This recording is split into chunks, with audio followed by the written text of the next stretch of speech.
আসসালামু আলাইকুম, কেমন আছেন আপনারা? আশা করি আপনারা সবাই ভালো আছেন। আল্লাহর রহমতে আমরা সবাই ভালো আছি। তো আজকে আমি খাসির ঠ্যাঙের ঝোল বানাবো। আর এখানে নিয়েছি মাটন। এই মাটনটা আমি অল্প করেই নিয়েছি। আর এটা আমি কাঁচা আলু দিয়ে রান্না করব। তো আপনারা দেখতে থাকুন। তো আপনারা দেখতে পাচ্ছেন এই যে এখানে খাসির ঠ্যাং এইগুলোতে প্রচুর পরিমাণে লোম থাকে। এগুলোকে ভালো করে ধুয়ে পরিষ্কার করে নিতে হয়। আমি সব কটা আধ ঘন্টা ধরে এটাকে পরিষ্কার করতে হয়েছে। দেখুন খুব সুন্দরভাবে, একটা কিন্তু লোম নেই।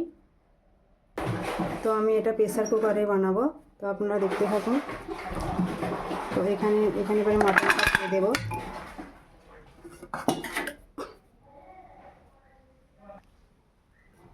তো এবারে আমি এখানে পেঁয়াজ কুচি দিয়ে দিয়েছি, এই যে দেখতে পাচ্ছেন। তারপর দিয়ে দেবো ধনে পাতা কুচি, তারপর দিয়ে দেবো কটা তেজপাতা, তারপর দিয়ে দেবো কাঁচা লঙ্কা, তারপর দিয়ে দেবো গোটা শুকনো লঙ্কা, তারপর দিয়ে দেবো পরিমাণ মতো হলুদ গুঁড়ো, তারপর দিয়ে দেবো পরিমাণ মতো লঙ্কার গুঁড়ো, তারপর দিয়ে দেবো লবণ পরিমাণ মতো, আর একটু দিয়ে দিলাম। তারপর দিয়ে দেবো জিরে গুঁড়ো পরিমাণ মতো, তারপর দিয়ে দেবো ধনে গুঁড়ো পরিমাণ মতো, তারপর দিয়ে দেবো সরিষার তেল, এটা পরিমাণ মতো দিয়ে দেবো।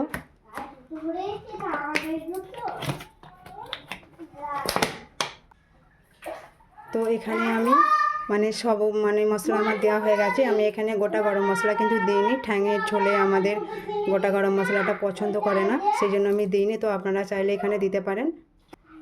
তো এটাকে আমি মেখে নেব।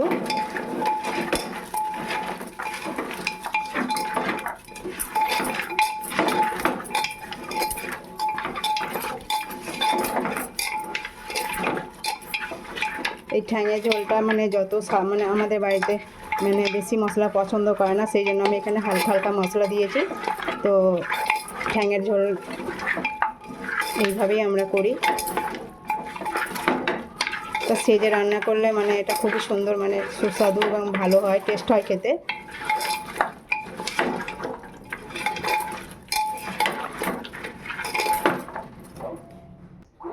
তো আমার ভালো করে মাখানো হয়ে গেছে। এবার আমি এতে দিয়ে দেবো পানি। আমার মাখানো হয়ে গেছে, এবার দিয়ে দেবো।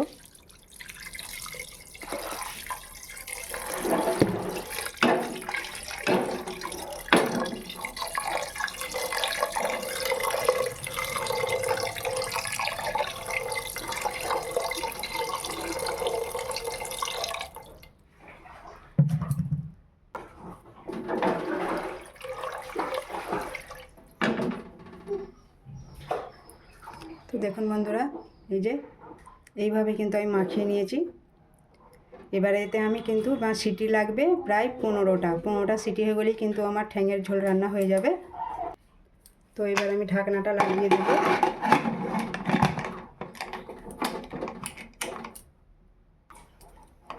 চাপিয়ে দিলাম।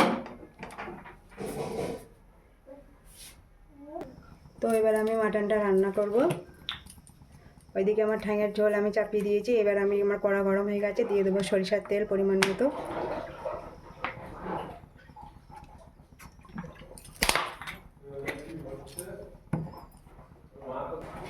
তো আমার তেল গরম হয়ে গেছে, দিয়ে দেবো গোটা গরম মশলা, তারপর দিয়ে দেবো তেজপাতা,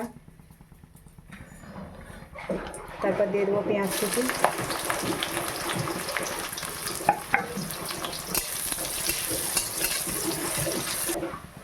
পেঁয়াজ আমার লাল হয়ে গেছে। এবার দিয়ে দেবো টমেটো কুচি,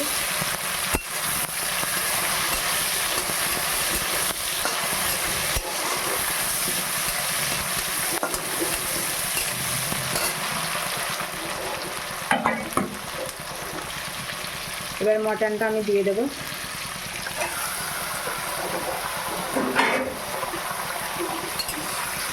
তো আপনারা ভাববেন হয়তো অল্প মাটন কেন, তো এই মাটনটা হচ্ছে আমার শ্বশুরমশাইয়ের জন্য, ঠ্যাঙের ঝোল যেহেতু আমার শ্বশুরমশাই খায় না, সেই জন্য ওনার জন্য এটাকে আমি সাদা মশলা দিয়ে রান্না করব। বেশি মশলা পছন্দ করে না, এই জন্য আমি হালকা মশলা দিয়ে এই মাটনটাকে রান্না করব।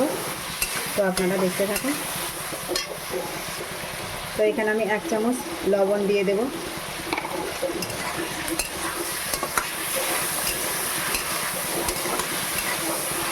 এই মাটনে মানে কাঁচা মাটনে যদি আপনারা লবণ দেন তাহলে এতে মানে পানি বেরোয়, সেই পানিটা মরে গেলেই কিন্তু আমি এতে মশলা দেব।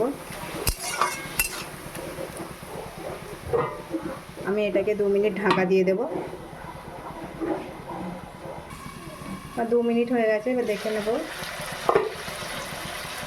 দেখুন এক্সট্রা যে পানিটা ছিল সেটা কিন্তু মরে গেছে। এবার আমি এতে মশলাগুলো দিয়ে দেব।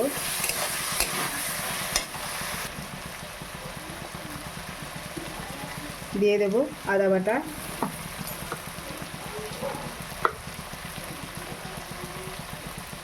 রসুন বাটা,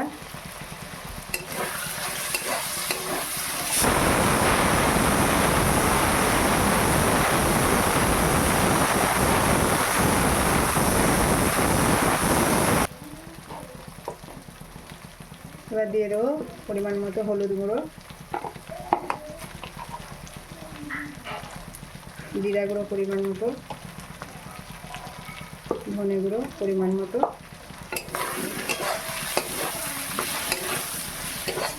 তো আগেই আপনাদেরকে বলেছি আমার শ্বশুরমশাই বেশি মশলা পছন্দ করে না, সেই জন্য অল্প অল্প মশলা দিয়েই কিন্তু আমি এই মাটনটা রান্না করব। এবার দিয়ে দেবো পরিমাণ মতো পানি। এবার দিয়ে দেবো মানে অল্প পরিমাণে একটু লঙ্কার গুঁড়ো দিয়ে দেবো।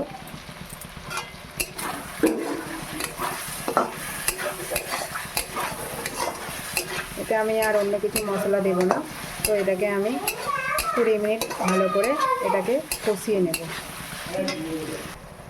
তো আমার 20 মিনিট কষানো হয়ে গেছে। এবার কাঁচা আলুগুলো আমি দিয়ে দেবো।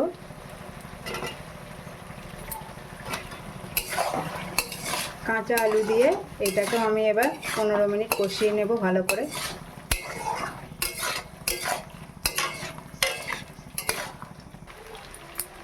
আমার 15 মিনিট হয়ে গেছে আলু দিয়ে কষানো। এবার দিয়ে দেবো 3টে কাঁচা লঙ্কা আর দিয়ে দেবো ধনে পাতা।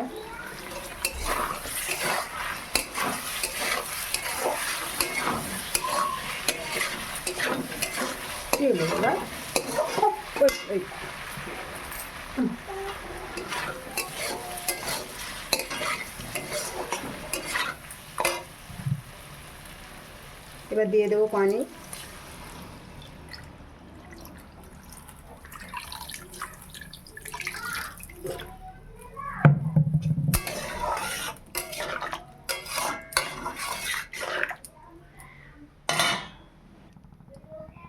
আমি কষার সময় অল্প পরিমাণে লবণ দিয়েছিলাম, আবারও পরিমাণ মতো লবণ দিয়ে দেবো। দিয়ে এটাকে আমি 10 মিনিট ঢাকা দিয়ে দেবো। আমার 10 মিনিট হয়ে গেছে, এবার দেখে নেব।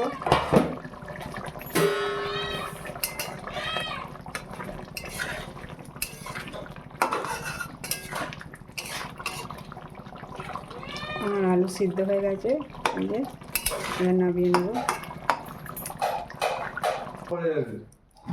দেখুন এই হচ্ছে আমার খাসির ঠ্যাঙের ঝোল। এই যে কত সুন্দর লাগছে, হয়ে গেছে। এবার এটাকে আমি ঢেলে নেব। তো এই দুটো রেসিপি আপনাদের কেমন লাগলো অবশ্যই লাইক কমেন্ট শেয়ার করবেন। আমার পাশে থাকবেন, আমাকে একটু সাপোর্ট করবেন। আপনারা সুস্থ থাকবেন, ভালো থাকবেন। আল্লাহ হাফিজ।